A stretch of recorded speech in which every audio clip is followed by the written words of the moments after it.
For 15 years, some of the biggest names in music have performed concerts at a tiny desk at the NPR offices in Washington, D.C. The performances have been viewed hundreds of millions of times online. Skyler Henry went behind the scenes to find out how NPR has convinced music icons to perform at a tiny desk. For many of music's biggest stars, the spectacle of a live stadium show is no match for the tiny desk. I didn't know it was actually in an office, so this is very uncouth. Just listening to music like we used to do. Can I go where? And yet, artists from every genre have been coming to this cramped office space in Washington, D.C. to play stripped-down versions of their songs in front of dozens of NPR staffers. The first thing I tell artists now, this is a real desk in a real office. All of those crutches and things that people use to be on stage and feel comfortable, they're all gone. Host and musician Bob Boilen created it 15 years ago. Bobby Carter is one of the program's producers. What's the secret sauce? Passion about music. I mean, simple. We're not trying to bring in the biggest artists in the world. We're trying to bring in the ones we care about. Moving anywhere. Sure, the big artists show up here, but they share this space with up-and-coming musicians and singers like Tank and the Bangas and Little Moon. Even the Broadway cast of the iconic musical The Lion King jammed out at the desk. I can't decide. Home was a home. Singer Laura Gibson was Tiny Desk's first artist in 2008. Boylan had gone to see her at a music festival in Texas, but couldn't hear her set. You were a play. So he and his colleague invited her to play at the desk. We're going to videotape this for our blog, and maybe it's the start of something, and maybe it's not. It was the start of a phenomenon. That's all that's real here now. What do you think of that intimacy? Where you're stripping down the layers of what artists are normally accustomed to. For me, it's most compelling when it's an artist where you don't see that anywhere. I'ma hit it like, money making. When we bring in hip-hop artists at the desk, Numbers in my checks like. you're gonna hear interpretations of the music that you've never heard before.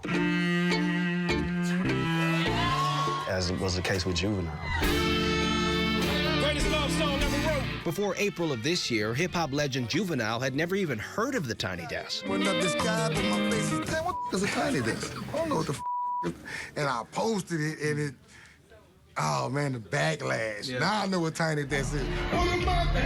And you go from performing in front of thousands of people to something more intimate like this. Yeah, it's something that you have to get used to when you're so used to moving around. Instead, he and his longtime collaborator, Manny Fresh, brought New Orleans and their 99 and 2000s hits to the desk, along with a band and a couple of Grammy winners, Trombone Shorty and John Baptiste, two Tiny Desk alums. You had any advice for Juvie? No, he doing his thing. I was just like, don't hurt him too bad. Back that thing up. You seen that? Yeah, I seen that. I don't know if Tiny Desk that was like bringing New Orleans here. And that's truly a special cultural moment just now. Girl, you look good once you back that. This is weird as hell for me. The big turning point for a lot of what we do is the T-Pain concert. Known for using auto-tune, I know everybody's wondering where the auto-tune is going to come from. It's okay, I got it in my pocket. rapper and singer T-Pain came here to perform in 2014. Without it, It was priceless. Everybody looking at me like I'ma stop ya. Carter helped introduce Tiny Desk to a new audience. Got a new relationship with you, this is And now, more R&B, hip-hop, and gospel artists are being booked. I think it's important for us to be in spaces where it's unexpected for NPR. There's still people out there who don't know what this is, and to me, that's a fun challenge. On quieter days, you'll catch Boylan working at the desk. Behind him, the shelves are bursting with items artists leave behind. It seems like every tchotchke you can possibly think of is here. Musicians are musicians, and they're kind of and they leave stuff behind. This is Adele's water bottle. Big Bird's feather.